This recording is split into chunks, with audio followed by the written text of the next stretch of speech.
আমার গৌর সুন্দর এত সুন্দর ছিলেন, রাস্তা দিয়ে যখন যেতেন না,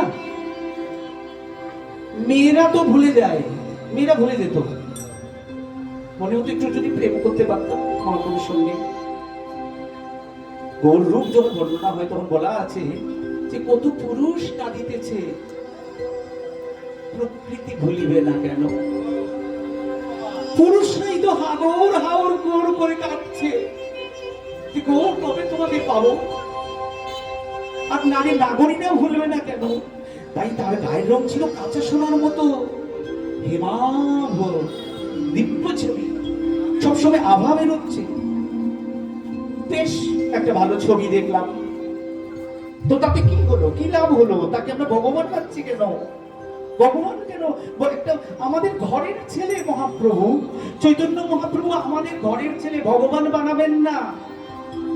আমি বলছি তাকে পুত্র হিসেবে ভালোবাসুন, বন্ধু হিসেবে ভালোবাসুন, তাকে একজন পণ্ডিত হিসেবে ভালোবাসুন।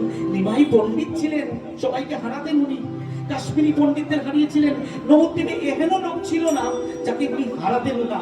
একটাই শর্ত ছিল, আমার সঙ্গে তর্কে বসো, আমার সঙ্গে তর্কে বসো, আমাকে যদি হারাতে পারো তাহলে আমি তোমার বশ্যতা স্বীকার করবো, আর আমাকে যদি না হারাতে পারো, আমি যদি জিতে যাই তাহলে হরিনাম নাও, তাহলে আমার কথা শুনতে হবে, তুমি হরিনাম নাও। মহাপ্রভু এইভাবে এইভাবে গোয়ার ছিলেন, দৃঢ় ছিলেন। তাহলে তিনি কি দিলেন? এরকম একটা দৃঢ় ব্যক্তিও কি দিলেন? তস্মৈ মহাপ্রেম রস প্রদায়, ওইটা দিয়ে ভগবান হয়ে গেলেন উনি। আমরা তাকে জগদীশ্বর মাঝে কেন বলছেন আরেকজনকে প্রেম দাও? প্রেম দিলেন, কি প্রেম দিলেন? সেই গোলকের প্রেমধন যেভাবে রাধারানী শ্রীকৃষ্ণকে ভালোবাসতেন, ব্রজগোপীরা শ্রীকৃষ্ণকে ভালোবাসতেন, সেই ব্রজগোপীর শ্রীকৃষ্ণকে যে ভালোবাসার রাস্তা, সেটাই আমাদের স্বীকৃতি পেয়েছে যে আমরা এইভাবেই শ্রীকৃষ্ণকে ভালোবাসবো। ব্রজগোপীরা কারা? গায়ের অশিক্ষিত আনপড় দুধ বিক্রি করে কিছু মহিলা। একটু কাঁচা লাগছে কথাগুলো, সরল ভাবে বলার চেষ্টা করছি, কারণ এখানে অনেক রকম বাচ্চারাও রয়েছে, সবাই রয়েছে, বুঝুক। গায়ের বধূরা জল আনতে যাচ্ছে, এবার কিভাবে কৃষ্ণকে ডাকছে? রাধারানী যখন রান্না করছেন, রাধারানী যখন রান্না করছেন, প্রচুর ধোঁয়া তৈরি করছেন। ধোঁয়া কেন জানো? সত্যি কাঁদছেন, কৃষ্ণ কৃষ্ণ করে কাঁদছেন। কৃষ্ণ, আমি তো তোমাকে সারাদিনে তোমাকে দেখতে পেলাম না, কাঁদছেন। এবার জটিলা কুটিলা তো বসে আছে, সংসারের কলহ কার পরিবারে নেই? ননদী শাশুড়ি বউ মিল হয় না, 100টার মধ্যে একটা হয়। রাধারানীর কষ্ট ছিল, তাই ধোঁয়া তৈরি করতেন। কেন? কৃষ্ণ কৃষ্ণ বলে যে কাঁদছেন, এটা যাতে ধরা না পড়ে। আমরা তো কেমন ফোঁটা তিলক দিয়ে দাঁড়িয়ে পড়েছি, ভেতরে কোনো কৃষ্ণ প্রেম নেই। দেখুন কি বেশভূষা। রাধারানী তো দেখাতেন না, ব্রজগোপীরা সেটা দেখাতেন না, লুকিয়ে কাঁদতেন। আর কি করতেন? ঘরে জল আছে কলসিতে, সেই জলটা ফেলে দিতেন, দিয়ে বলতেন ঘরে জল নেই। কেন?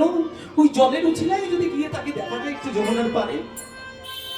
এই তো ছিল ভালোবাসা শ্রীকৃষ্ণকে।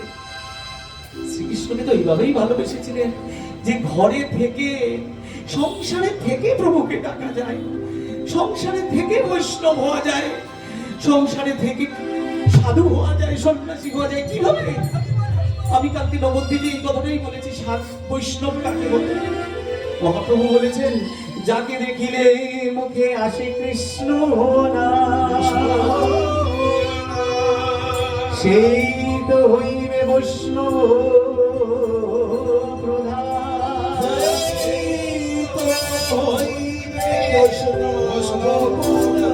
যাকে দেখিলে আসে কৃষ্ণর মুখে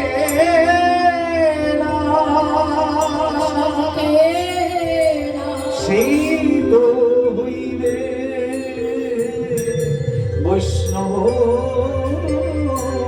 প্রধান।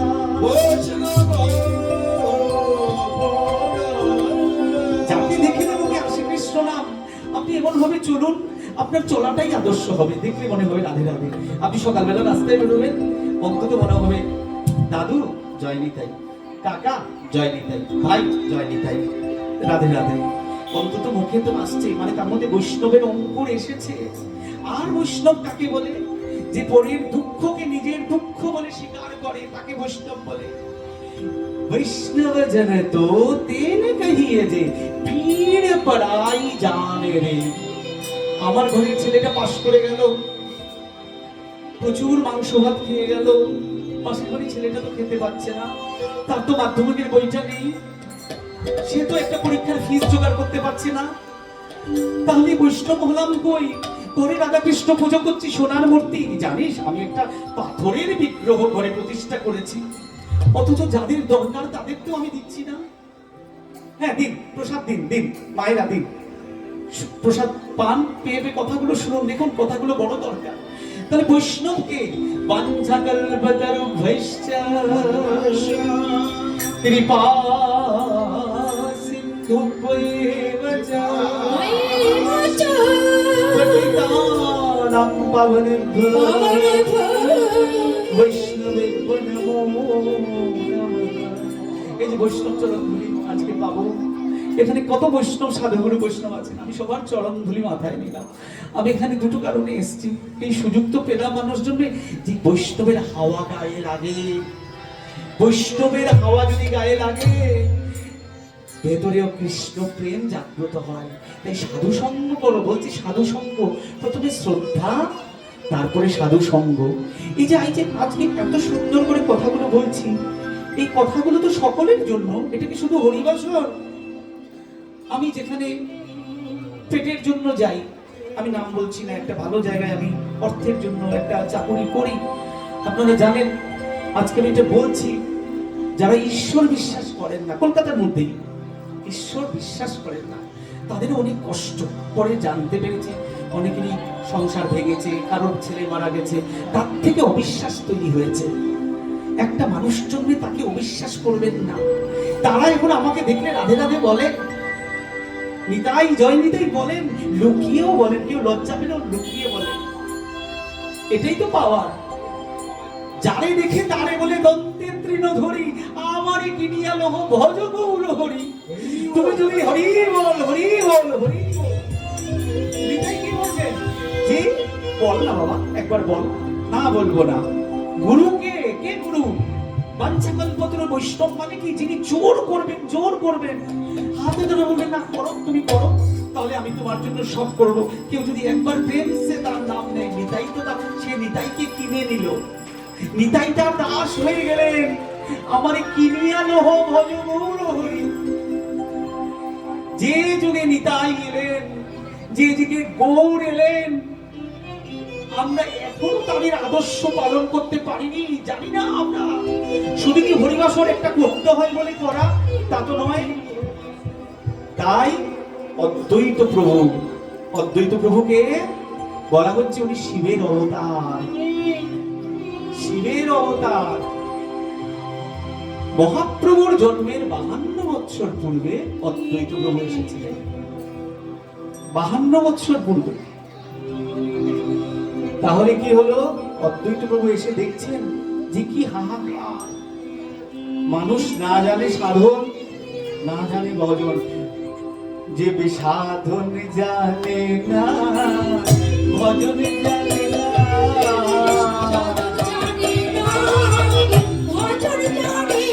বলির যে সাধন জানে না, ভজন জানে না,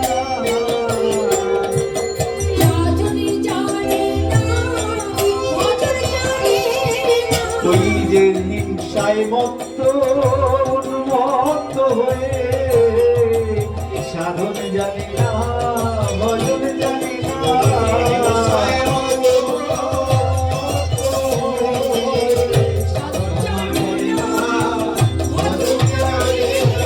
হিংসায় উন্মত্ত, মারামারি, একজন আরেকজনকে হিংসা করছে। সেই সময় কি দেখছেন? আসিয়া